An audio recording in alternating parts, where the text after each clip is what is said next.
module of ServicePlus Academy's course, Becoming a Motorpreneur. Today's module is going to be focused on one of the key areas of running a two-wheeler service center business, which is manpower planning. So irrespective of the line of business, okay, I have friends who are in the restaurant business, who are in the laundry business, and I'm in the service center business and all stuff like that.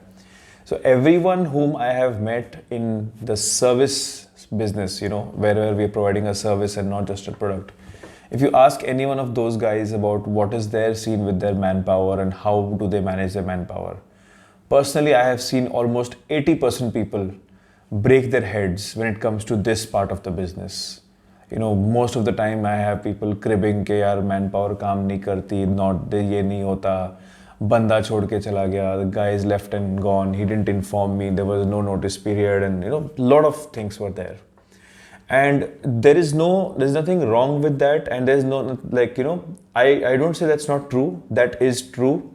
And like everyone else, I have also been in that phase where I have found myself in situations where I did not have manpower, where sometimes my manpower just left, sometimes the guy wouldn't show up. So different kinds of problems kept coming to us on a regular basis, and it is basically over a span of time that we realized and we understood that there is a way to manage your manpower. There is a system you can put in place to be able to keep a check on what's happening with the manpower and what's happening inside the workshop and what's happening on the shop floor. So today we are going to be discussing all of those points in detail. And I'm also going to be telling you some very interesting instances that happened with us when it came to managing our manpower, and also be discussing secrets about how do I manage my manpower and how do I manage to do it. And I hope it's going to turn out to be very informative and very useful for you guys as well. Let me tell you, the key component in the success of a two-wheeler service center business primarily is your team. It's not you, it's not your equipment, it's not your workshop. It's your team. And in this module, we are going to figure out and we are going to discuss on how do you put together a good team, how do you keep them with you, how do you incentivize your team, what can you do so that this team stays with you for as long as possible, and what you should be ready for in the long run when it comes to keeping a team together. We are also going to learn whether or not should we be dependent on our manpower or our manpower should be dependent on us. And if we want to achieve either of these, what should be done from our side to be able to do that in the right amount of time. So let's begin with today's module, manpower planning. So as you know now that we discussed in one of our previous modules while we were discussing our viability charts, right? The number of manpower, the total number of people, the kind of people, the skill set and everything, a lot of these factors directly have a relation with what is going to be the size of your workshop, right? It depends whether you have a 2-ramp setup or a 3-ramp setup or a 4-ramp setup.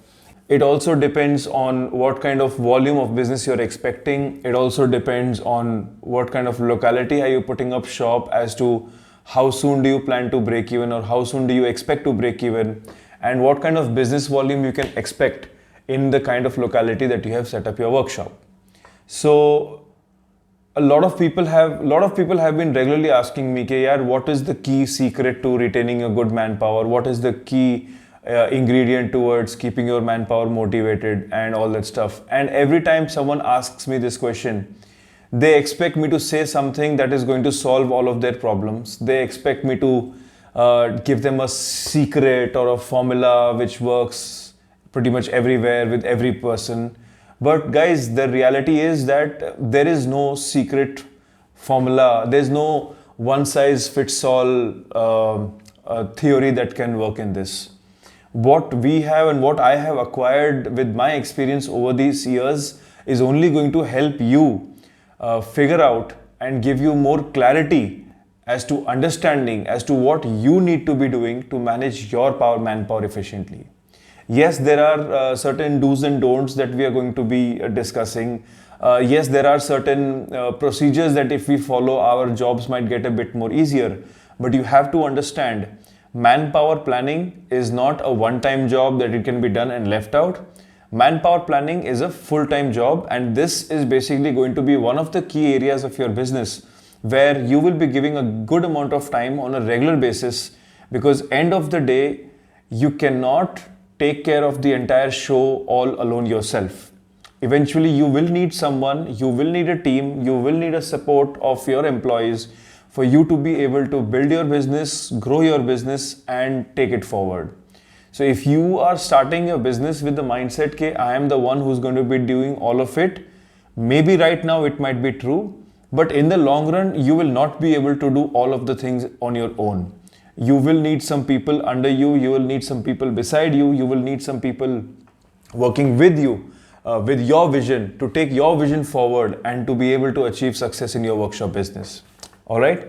So today's module, what we are going to be discussing is we are going to be discussing about manpower planning, and to be able to pursue manpower planning efficiently, what the topic that we are going to be touching first today is creating a manpower plan. You know, how do you create a plan? How do you create or strategize your manpower requirement, your manpower selection procedures, your job roles, and all that stuff? We'll be discussing a lot of those things in detail right now. Let's move to our next slide, which is focusing on the key points that we need to keep in mind when it comes to creating a manpower plan. So when it comes to